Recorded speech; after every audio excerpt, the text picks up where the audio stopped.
From the top of a tower of height 40 meter, a ball is projected upwards with a speed 20 meter per second at an angle 30 degree to the horizontal.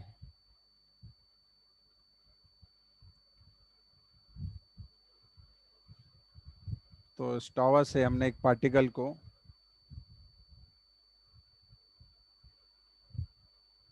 ऊपर की तरफ horizontal से कितने degree पे, यहाँ से 20 metre पर second की स्पीड से, ये हॉरिजॉन्टल हो गया, इससे कितने डिग्री पे, 30 डिग्री पे फेंका है।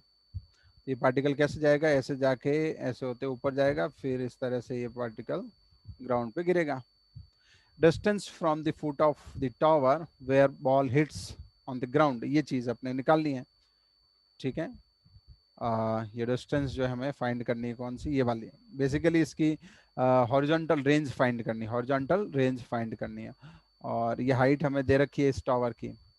ओके, तो हाइट हमें कितनी दे रखी है, ये 40 मीटर है। और रेंज हमें फाइंड करनी है। रेंज अपन जानते हैं, रेंज क्या होती है, you X into time of flight. Okay, you X into time of flight. You x क्या होगा, तो यहाँ से हम कंपोनेंट कर सकते हैं, यू एक्स और वी एक्स आ जाएगा।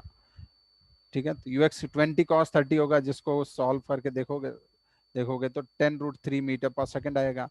ये होगा अपना यू एक्स। और यू वाई ऊपर की तरफ होता है, तो यू वाई हो जाएगा 20 sin 30, वो 10 मीटर पर सेकंड आ जाएगा। ठीक, तो यू एक्स तो अपने पास है ही, यहाँ पे केवल टाइम ऑफ फ्लाइट निकालना है। टाइम ऑफ फ्लाइट हम जानते हैं कौन सी इक्वेशन से निकाला जाता है, मोशन की second equation in direction, in Y direction, second equation in Y direction.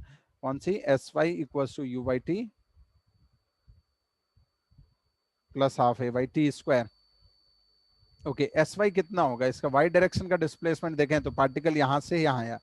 तो एक चीज ध्यान रखें, वाई डायरेक्शन का डिस्प्लेसमेंट का मतलब ऐसे प्रोजेक्टाइल वाले सवालों में किससे होता है, हाइट से। कितनी हाइट ऊपर गया, कितनी हाइट नीचे गया। ठीक है, तो यहाँ से देखें तो पार्टिकल यहाँ से यहाँ आया, तो हाइट कितनी नीचे आया, ये हाइट नीचे आया इतनी। ठीक है, हाइट इतनी नीचे आया, कितनी, 40 मीटर। नीचे की डायरेक्शन को मैं नेगेटिव ले रहा हूँ, तो ये क्या लिखूंगा, -40। यूवाई कितना है, यूवाई ये रहा, यूवाई कितना हो जाएगा 10। टाइम कितना, वो तो निकालना है, टोटल टाइम टी हो जाएगा। एक्सेलरेशन कितनी लेनी है, -10 ले लेते हैं, -g, -10 × t²। ओके, तो यहाँ से हम कैंसिल आउट कर दें कुछ, ये 5 हो गया, तो ये हो जाएगा 5t² -10t -40 = 0। इसको कैंसिल करके सॉल्व करके देखेंगे कि टाइम जो अपने पास मिलेगा वो आएगा 4 सेकेंड्स। ठीक है, टाइम की वैल्यू आएगी 4 second after solving this quadratic equation.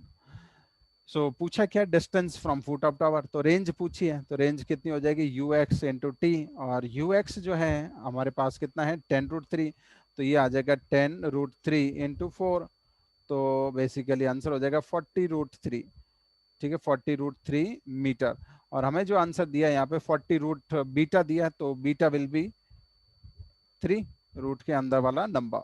ठीक है, तो ये अपना आंसर हो जाएगा इसका।